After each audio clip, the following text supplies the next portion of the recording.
লাখখানিক পাবো ভাইয়া।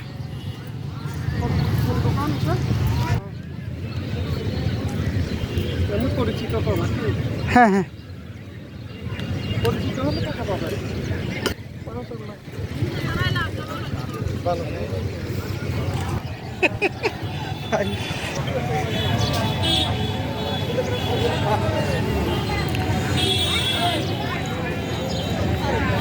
মহানায়ক লাগতেছে তো তাই।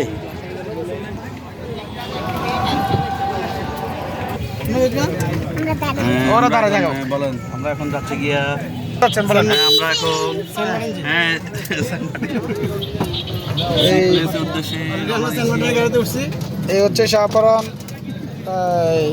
উনি হচ্ছে অ্যালকো কেবল নাকি? হ্যাঁ, আর উনি হচ্ছে যে এই নাজিম সাহেব, উনিও অ্যালকো কেবল থেকে আসছে। আমাদের দিদার ভাই টিভিএস কেবলস। হ্যালো, এই হচ্ছে আমি নগণ্য বান্ধা। আর মেঘনা লাইট হাউস।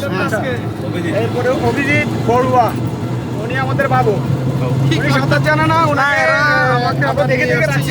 ওই যে সুগন্ধা বিচে হারাই গেলে তো শেষ, তারপরেও খুঁজে আনতে পারতেছিলাম না। পরে কোনো না কোনো পেয়ে গেছি। পাশে ছিল, বেশি পানিতে নামে নাই। হ্যাঁ, উনি শিশুদের সাথে ছিল। হ্যাঁ, কিসজনে? হ্যাঁ, কিড জোনে। তো এখন ওই হোটেল থেকে আর ওই যে মেঘনা লাইট হাউসের সত্যজিৎ কাদের ভাই, উনি আবার ওই সামনে আমাদের ড্রাইভার করতেছে। না আমাদের নেতৃত্ব ড্রাইভারে বিমান চালাচ্ছে। সুপারভাইজার কি বিমান বলা নাকি নাকি পাইলট, বিমানের পাইলট। আচ্ছা, দেখি দেন। ওনাকে দেখা যাচ্ছে। না গেলেও জানাবো, গেলেও জানাবো আপনাকে। সাক্ষাৎকার নিয়ে নিয়েছি, অনেক কথা বলছি, আপনি কিন্তু শুনেন নাই। আপনি কাজ করতেছেন দেখতেছি। হ্যাঁ, সবার ছবি নিছেন না? সবার ছবি নিছি। কে কে আমাদের সাথে ছিল, কে কে আমাদেরকে ছেড়ে গেছে, সেটাও প্রমাণ আছে। প্রমাণ আছে। টায়ার টানতেছে সাগরের মাঝখানের দিকে, বুঝছেন? হ্যাঁ, বাবু কথা না, ওইদিকে যাওয়া যাবে না। আমি তো বাবু জানো তো। আমি তো বুঝতে পারি না। ওটা কিডস জোন বলছেন কেন? ওটা হচ্ছে সেফ জোন। Safe zone. আচ্ছা, ও সেফ জোনে চলে গেছে।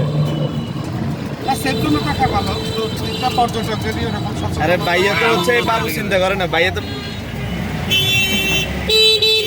আমার মনে হয় আমরাই বেশি মজা করছি না? হ্যাঁ, আমরা তো একবারে মাঝখান দিয়ে গেছি। তো অনেক ভিতরে ঢুকছেন, আমি এই কারণে কাদের আবার পাঠাইছি। অতিরিক্ত বিষয় ভিতরে যাওয়া নিষেধ করো, কারণ হচ্ছে যাই যত আনন্দ এত সমস্যা আছে। আমরা এখন নামতেছি, আমরা এখন অটোর ভাড়া মিটাই দিয়েছি। এখন সি প্লেসের সামনে আসছি, Cox's Bazar hotel sea place, town plaza আমাদের হোটেলটা। তো এই জায়গা থেকে এখন আমরা সমুদ্রপাড় থেকে আসছি সবাই এখন হোটেলের দৃশ্যে রওনা দিচ্ছি। এরপরে আমরা সুইমিং পুলে নামবো ইনশাল্লাহ।